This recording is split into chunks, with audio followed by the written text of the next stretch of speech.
Hello everyone, welcome to my channel Study with Notes. I am your educator Khushi and today we will discuss about the pattern of 5 year plans. मतलब कि जो India के 5 year plans हैं उसका क्या pattern है, किस तरीके से जो प्लान है वो बनाए जाते हैं, किस तरीके से टारगेट्स को फिक्स किया जाता है और उन्हें अचीव करने में जो भी हेल्पिंग पॉलिसीज़ होती हैं वो बनाई जाती हैं। तो यहाँ पर जो ये 5 year प्लान्स हैं वो एक प्लानिंग है। कौन सी प्लानिंग है? इकोनॉमिक प्लानिंग है। तो इकोनॉमिक प्लानिंग क्या होती है? Economic planning refers to a system under which a central planning authority not to this point central planning authority. तो ये जो सेंट्रल प्लानिंग अथॉरिटी है वो क्या करती है? कुछ सेट ऑफ टारगेट्स को सेट करती है।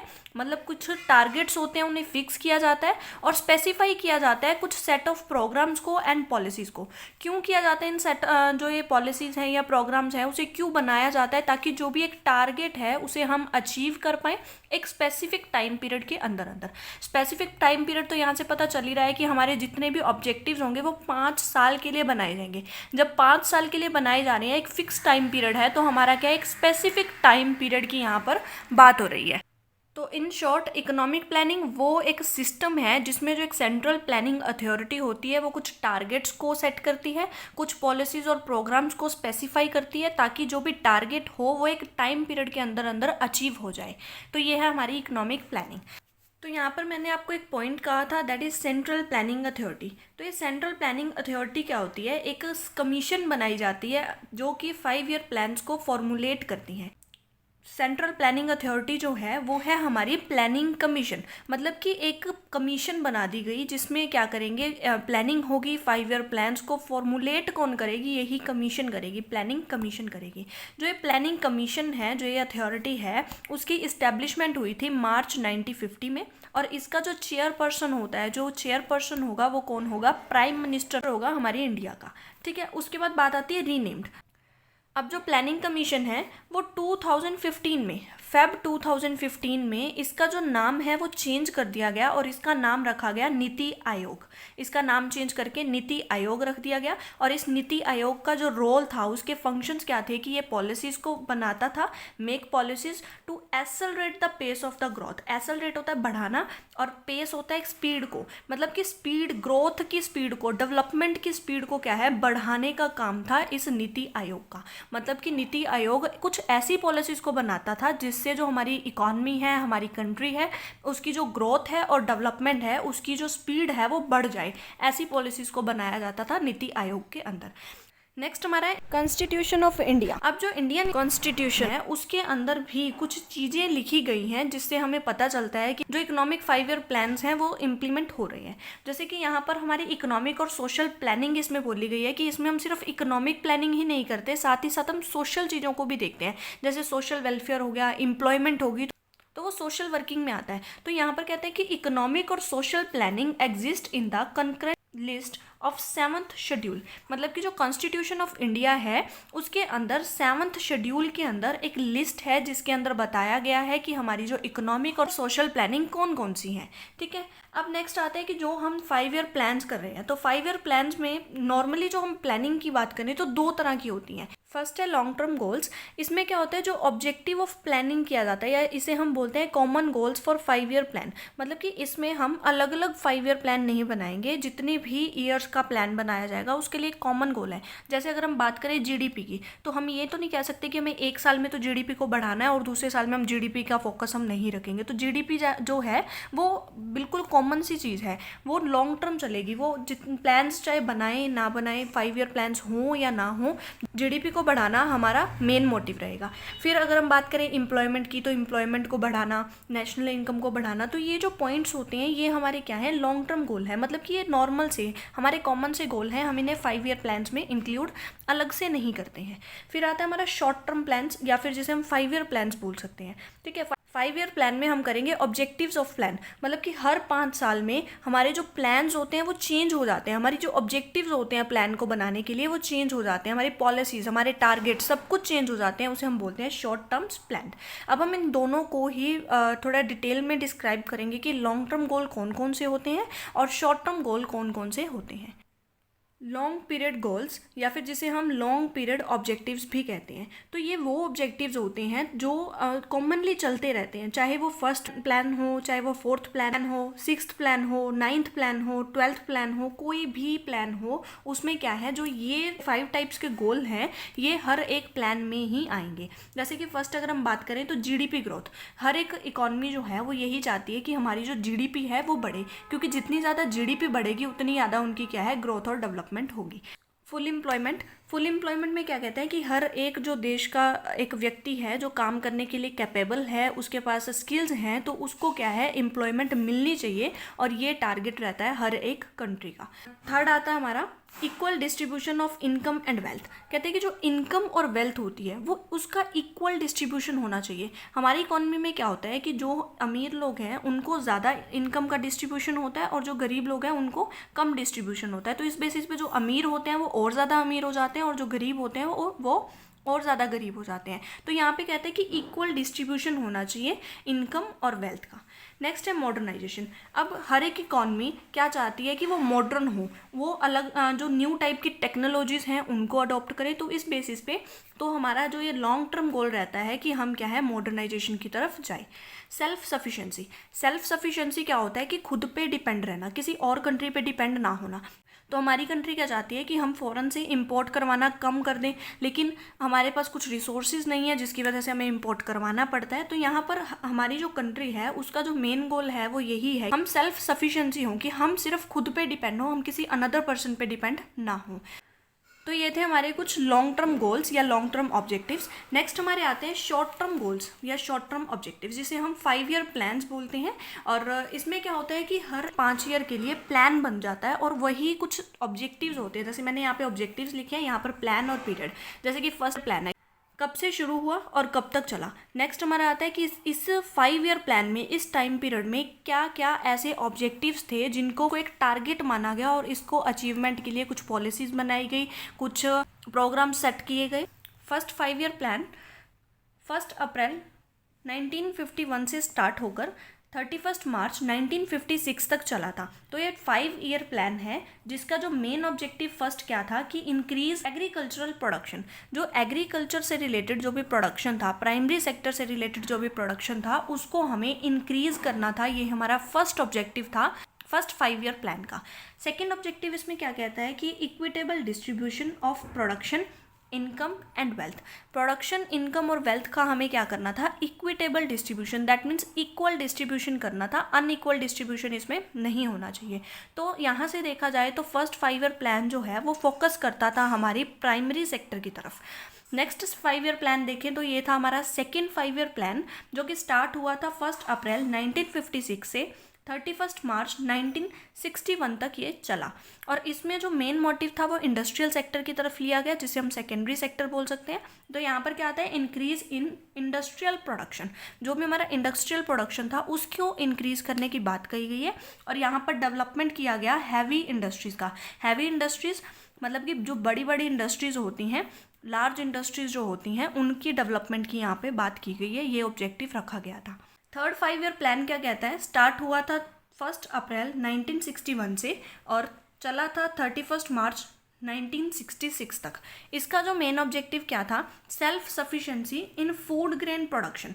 दैट मीन्स हमें क्या करना है कि जो फूड ग्रेन प्रोडक्शन है उसमें सेल्फ सफिशिएंसी लेनी है। मतलब कि हम फूड ग्रेन में किसी और कंट्री पर डिपेंड नहीं हो, इसीलिए ये ऑब्जेक्टिव रखा गया था कि हम खुद पे ही सेल्फ सफिशिएंट, हम खुद पे ही निर्भर हैं और प्रोडक्शन हम खुद ही करेंगे, सेल्फ प्रोडक्शन करेंगे किसका, फूड ग्रेन का।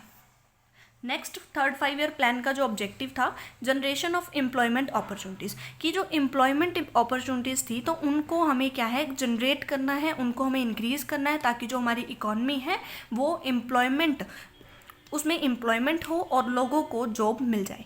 नेक्स्ट आता है रिडक्शन इन इनइक्वालिटी।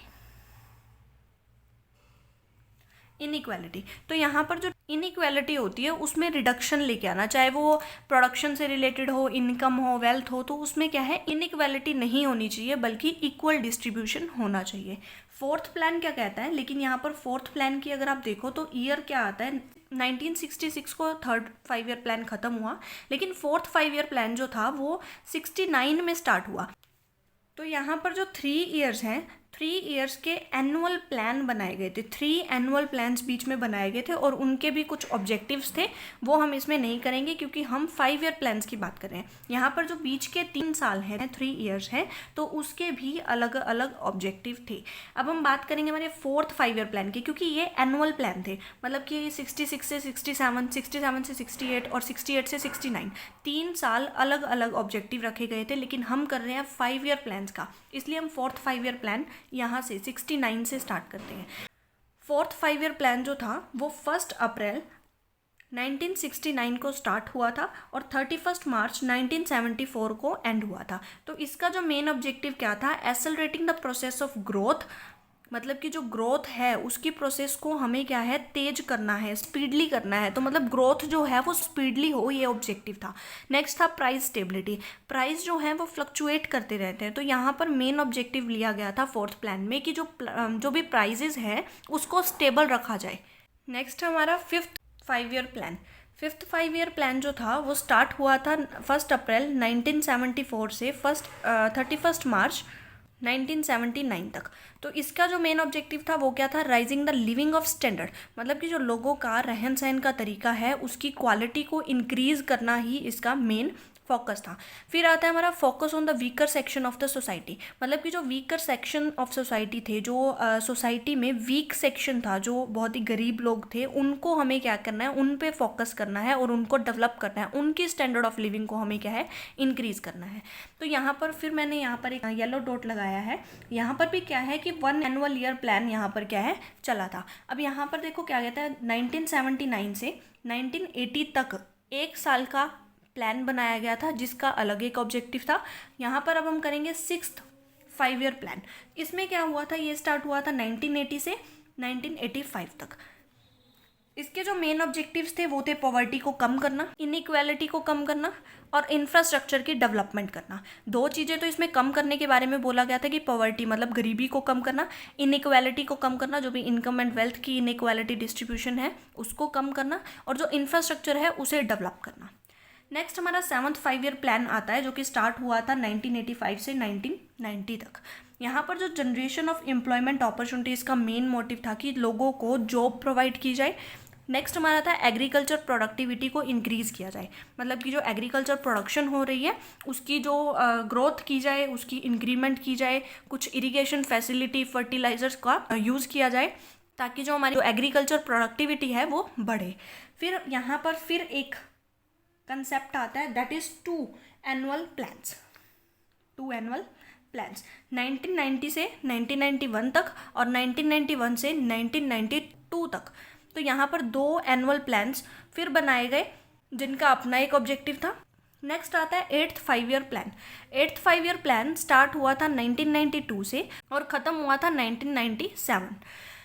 इसका जो मेन ऑब्जेक्टिव था वो था fuller utilization of manpower. Manpower क्या होते हैं, मतलब कि जो ह्यूमन बींग्स किसी भी इंडस्ट्री में लगे हुए हैं, एग्रीकल्चर में लगे हुए हैं या किसी भी सेक्टर में लगे हुए हैं, प्राइमरी सेकेंडरी या टर्शरी, किसी भी सेक्टर में लगे हुए हैं, तो उनका फुलर यूटिलाइजेशन करना, इफेक्टिव यूटिलाइजेशन करना एंड ऑप्टिमम यूटिलाइजेशन करना। ठीक है, तो यही मेन फोकस था 8th 5 ईयर प्लान का। नेक्स्ट इसमें आता है कि यूनिवर्सलाइजेशन ऑफ एलिमेंट्री एजुकेशन। जो एलिमेंट्री एजुकेशन होती है उसका यूनिवर्सलाइजेशन करना। यूनिवर्सलाइजेशन मतलब कि हर जगह पर एलिमेंट्री एजुकेशन को फिक्स कर दिया गया था कि हाँ, हर एक प्लेस पे, चाहे वो कोई गांव हो, कोई विलेज हो, कोई अर्बन एरिया हो, चाहे कुछ भी है, कोई भी एरिया है, तो वहाँ पर क्या है, एलिमेंट्री एजुकेशन को बढ़ावा दिया गया। यूनिवर्सलाइजेशन मतलब हर जगह पर यूनिवर्सल। ठीक है, तो एलिमेंट्री एजुकेशन को यूनिवर्सल कर दिया गया। नेक्स्ट आता है स्ट्रेंथनिंग द इंफ्रास्ट्रक्चर। इंफ्रास्ट्रक्चर को डेवलप कर दिया गया था पिछले पॉइंट्स में। यहाँ पर 6th 5 ईयर प्लान में डेवलपमेंट चल रही थी, अब यहाँ पर कहते हैं कि स्ट्रेंथिंग मतलब कि उनकी स्ट्रेंथ दिखानी है हमें, जो इंफ्रास्ट्रक्चर है उसको हमें और भी ज़्यादा अच्छा करना है। नेक्स्ट हमारा आता है 9th 5 year plan. 9th 5 year plan शुरू हुआ था 1997 से और ख़त्म हुआ था 2002 में। इसका जो मेन ऑब्जेक्टिव क्या था कि जो एग्रीकल्चर है और रूरल एरियाज़ हैं उनकी हमें डेवलपमेंट करनी है। एग्रीकल्चर प्लस रूरल एरिया की हमें डेवलपमेंट करनी है। सेकंड था ग्रोथ एंड प्राइस स्टेबिलिटी, मतलब कि हमें पूरी इकॉनमी की ग्रोथ करनी है एंड प्राइस स्टेबिलिटी करनी है। अब देखो ग्रोथ और डेवलपमेंट दोनों वर्ड्स क्या हैं, एक जैसे लगते हैं, लेकिन इसमें एक थोड़ा सा माइनर सा फ़र्क है। मैंने जो फर्स्ट वीडियो बनाई थी इंडियन इकॉनमी की, तो आप उसमें जाकर इन दोनों वर्ड्स का जो डिफरेंस है वो देख सकते हैं। नेक्स्ट पॉइंट इसमें आता है checking the growth of population, मतलब कि जो ग्रोथ ऑफ पॉपुलेशन है उसकी चेकिंग करना। चेकिंग का मतलब यहाँ पर चेक करना नहीं है, यहाँ पर चेकिंग का मतलब है उसमें एक तरीके से रुकावट लाना, उसको कम करना, क्योंकि जितनी ज़्यादा पॉपुलेशन होगी एक कंट्री की उतनी ही ग्रोथ कम हो जाती है उस इकॉनमी की। तो इकॉनमी की अगर हम ग्रोथ चाहते हैं, 5 ईयर प्लान्स लेके आ रहे हैं, तो यहाँ पर 9th 5 ईयर प्लान था जिसने पहली बार पॉपुलेशन की ग्रोथ को कम करने के बारे में सोचा था। फिर 10th 5 ईयर प्लान आता है जिसमें जो कि शुरू हुआ था 2002 से और एंड हुआ था 2007 में। इसका जो मेन मोटिव क्या था कि जो भी इम्प्रूव करना है क्वालिटी ऑफ लाइफ को, हमने पहले भी हमारी लिविंग ऑफ स्टैंडर्ड को इंक्रीज़ किया था 5th 5 ईयर प्लान में, और 10th 5 ईयर प्लान में भी क्वालिटी ऑफ लाइफ को इंक्रीज़ करने की बात आई, इम्प्रूव करने की बात आई। नेक्स्ट हमारा क्या कहता है, हेल्थ एंड एजुकेशनल फैसिलिटीज़ जो होती हैं उसको बढ़ाने की बात आई कि इसको भी बढ़ाया जाए। फिर आता है कंजप्शन लेवल, जो भी कंजप्शन लेवल है उसको इम्प्रूव किया जाए, क्योंकि जितनी ज़्यादा कहते हैं कि हमारी इकॉनमी में सेविंग होती है उतनी ही हमारी इकॉनमी बैक हो जाती है। सेविंग कम हो, कंजप्शन ज़्यादा हो, ताकि जो मार्केट है उसमें मनी सर्कुलेट हो जाए। तो यहाँ पर कंजप्शन लेवल को इम्प्रूव करने की बात की गई है। नेक्स्ट आता है हमारा रिडक्शन इन इनइक्वालिटी, मतलब कि वही चीज़ कि हमारी जो इनकम है, वेल्थ है, प्रोडक्शन है, तो उसकी इनइक्वालिटी, जो इनइक्वल डिस्ट्रीब्यूशन होता है उसको हमें कम करना है। मतलब इक्वल डिस्ट्रीब्यूशन होना चाहिए between the production, income and wealth. तो ये ऑब्जेक्टिव थे 10th 5 ईयर प्लान के। 11th 5 ईयर प्लान जो कि स्टार्ट हुआ था 2007 में और एंड हो गया था 2012 में। यहाँ पर कुछ मेन टारगेट्स थे, 5 ऑब्जेक्टिव्स थे 11th 5 ईयर प्लान के। सबसे फर्स्ट जो था वो है multiple targets of growth and poverty reduction. कहते हैं कि मल्टीपल टारगेट्स थे, बहुत सारे टारगेट्स थे। जो भी 11th 5 ईयर प्लान था उसमें बहुत सारे टारगेट्स रखे गए थे, जिसमें ग्रोथ की बात है कि ग्रोथ करनी है हमें अपनी इकॉनमी की, और पॉवर्टी को रिडक्शन करना है। पॉवर्टी मतलब गरीबी को कम करना है। नेक्स्ट आता है हमारा improve education and health quality, health and education की क्वालिटी को इम्प्रूव करना है, ये ऑब्जेक्टिव रखा गया था। फिर यहाँ पर आता है strategy of second green revolution. कहते हैं कि यहाँ पर स्ट्रेटजी बनाई गई थी किस चीज़ की, सेकेंड ग्रीन रेवोल्यूशन का। व्हाट इज़ ग्रीन रेवोल्यूशन, मैं आने वाले टाइम में ग्रीन रेवोल्यूशन को डिस्क्राइब कर दूंगी, इसकी एक अलग से बहुत बड़ा कंसेप्ट है, इसके लिए एक अलग वीडियो होगी। तो ग्रीन रेवोल्यूशन एक तरीके से है कि एग्रीकल्चर जो सेक्टर होता है, एग्रीकल्चर सेक्टर में बहुत सारे चेंजेस लाए जाते हैं, उसे हम बोलते हैं ग्रीन रेवोल्यूशन। नेक्स्ट पॉइंट आता है generating high quality of job. High quality of job क्या कहता है कि हमने पिछले पॉइंट्स में, पिछले ईयर्स में हमने बात की कि हम एम्प्लॉयमेंट अपॉर्चुनिटी को जनरेट करेंगे, लोगों को एम्प्लॉयमेंट देंगे। तो यहाँ पर कहते हैं कि जो भी लोगों को जॉब दी गई है, जो भी अब एम्प्लॉयज़ हैं किसी भी इंडस्ट्री के, तो उनकी क्वालिटी को इंक्रीज़ किया जाए, जॉब की क्वालिटी को इम्प्रूव किया जाए। हाई जॉब क्वालिटी होनी चाहिए, मतलब कि उनकी जो सैलरी है, पे है, वो अच्छी होनी चाहिए, उनको अच्छा वर्किंग इन्वायरमेंट देना चाहिए, उनको ट्रेनिंग देनी चाहिए, जो भी एम्प्लॉयज़ हैं उनकी पूरी होल डेवलपमेंट करनी चाहिए। ये हमारा मेन मोटिव था 11th 5 ईयर प्लान में। फिर आता हमारा प्रोटेक्शन ऑफ इन्वायरमेंट, मतलब कि जो इन्वायरमेंट है उसकी प्रोटेक्शन की बात की गई 11th प्लान में। कहते हैं कि प्रोडक्शन करो, हर एक चीज़ हो, लेकिन इन्वायरमेंट को किसी भी तरह का कोई भी लॉस ना हो, इन्वायरमेंट प्रोटेक्ट हो, इस तरीके से अपनी किसी भी एक्टिविटी को करो, लेकिन इन्वायरमेंट की प्रोटेक्शन ज़रूरी है, 11th 5 ईयर का गोल था। तो ये थे हमारे 5 goals of 11th 5 year plan. 12th 5 year plan start हुआ था 2012 में और एंड हुआ था 2017 में। इसका जो मेन ऑब्जेक्टिव था वो था faster, sustainable and more inclusive growth. Faster होता है स्पीडली हमें ग्रोथ करनी है। नेक्स्ट है सस्टेनेबल। सस्टेनेबल ग्रोथ या सस्टेनेबल डेवलपमेंट क्या होता है कि हमें अपनी ज़रूरतों को तो पूरा करना ही है, लेकिन हम रिसोर्सेज को इस तरीके से यूज़ करें कि आने वाले जो फ्यूचर जनरेशन है हमारी, वो भी उन जो रिसोर्सेज हैं उसका यूज़ कर सके। मतलब कि हमें किसी भी रिसोर्सेज का बिल्कुल ही एंड नहीं कर देना, हमें बचाना है, हमें ऑप्टिमम यूटिलाइजेशन करना है सभी रिसोर्सेज का, और ग्रोथ की बात इसमें होती है। थर्ड 5 ईयर प्लान 2015 में जो प्लानिंग कमीशन थी उसे डिसॉल्व कर दिया गया था और नीति आयोग बना दी गई थी। जैसे कि मैंने आपको शुरू में ही बताया था कि पहले प्लानिंग कमीशन होती थी, लेकिन 2015 में नीति आयोग उसे बना दिया गया। तो यहाँ पर जो 5 ईयर प्लानिंग्स थी तो उसको भी ख़त्म कर दिया गया था 2015 में, लेकिन 2017 तक उस काम को कंटिन्यू किया क्योंकि वो प्लान ऑलरेडी बन चुके थे, तो 2017 तक। लेकिन उसके बाद डिसॉल्व तो कर दी गई प्लानिंग कमीशन को, लेकिन एक डिफेंसिव प्लान बनाया गया। ये 5 ईयर प्लान तो था ही, लेकिन इसको डिफेंसिंग प्लान बोला जाता है, डिफेंस प्लान बोला जाता है। तो ये जो स्टार्ट हुआ था वही सेम 2017 से शुरू हो गए 2022 तक रहा था। जो फर्स्ट ऑब्जेक्टिव है वो है मेंटेन इकोनॉमिक ग्रोथ। अब यहाँ पर देखो, इकोनॉमिक ग्रोथ को बढ़ाने की बात नहीं की गई है, इन्होंने कहा है कि मेंटेन करो, इसीलिए डिफेंस का मतलब क्या होता है, खुद का बचाव करना। कहते हैं कि इकोनॉमिक ग्रोथ नहीं बढ़ रही, दैट्स ओके, बट उसे मेंटेन करके रखो उसी लेवल तक, मतलब कि बढ़े ना तो कम से कम भी ना हो, ठीक है। तो यहाँ पर जो इकोनॉमिक ग्रोथ थी उसको उसी लेवल पे मेंटेन करने की जो ऑब्जेक्टिव है वो बताया गया था। नेक्स्ट है ट्रांसफॉर्मिंग पैटर्न ऑफ डेवलपमेंट। कहते हैं कि जो भी डेवलपमेंट के पैटर्न्स थे तो उसको ट्रांसफॉर्म किया गया था एक चीज़ से दूसरी चीज़ की तरफ। नेक्स्ट आता है ऑप्टिमाइजिंग द इंडस्ट्रियल स्ट्रक्चर को ऑप्टिमाइज किया गया। नेक्स्ट आता है हमारा प्रमोट इनोवेशन को बढ़ावा दिया गया, उसे प्रमोट किया गया कि न्यू आइडियाज़ लेके आओ ताकि डेवलपमेंट हो सके। तो इस तरीके से जो 13th 5 ईयर प्लान था वो एक 5 ईयर प्लान होकर भी एक डिफेंस प्लान था, ठीक है। और ये क्यों था, क्योंकि जो प्लानिंग कमीशन थी वो डिसॉल्व हो गई थी 2015 में। After that dissolving of planning commission यहाँ पर कोई भी फॉर्मल प्लान नहीं बनाया गया था इकोनॉमी के लिए, तो यहाँ पर 5 ईयर प्लान की जगह पर एक डिफेंसिव प्लान को कंटिन्यू किया गया था।